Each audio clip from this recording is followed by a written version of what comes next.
You ever leave a conversation, argument, or discussion scratching your head wondering what the fuck happened? You may have experienced a circular conversation. Let's get something clear. These are not genuine conversations. They are verbal competitions. They're combative and incredibly frustrating. There is no purpose to these conversations other than to win. So how do you know when somebody's arguing in bad faith? Let's break it down.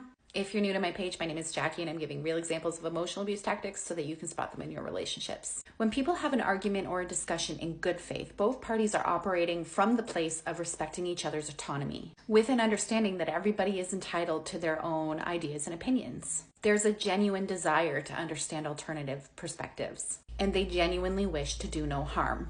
At the end of the day, they can respectfully agree to disagree, and there is no ill will.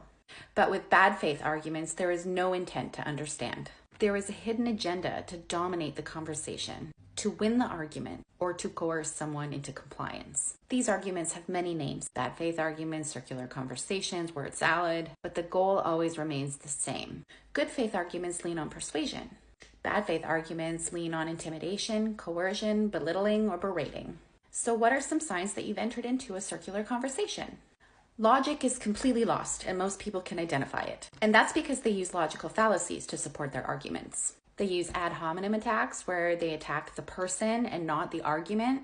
Straw man claims, where somebody distorts the argument and then refutes the distorted argument. There's the burden of proof fallacy, where they fail to provide evidence, claim they've already provided the evidence, or make you responsible to provide evidence that disproves their assertions. And there's the slippery slope fallacy, where a course of action is rejected because one insists that it'll lead to a chain of reactions despite no evidence. The progression of an argument is not linear. It does not progress from A to B to C, but it jumps from X to L, and then you eventually lose track of where you started because they start spewing nonsense. It's completely unrelated to the initial discussion, and you leave the conversation feeling dumb.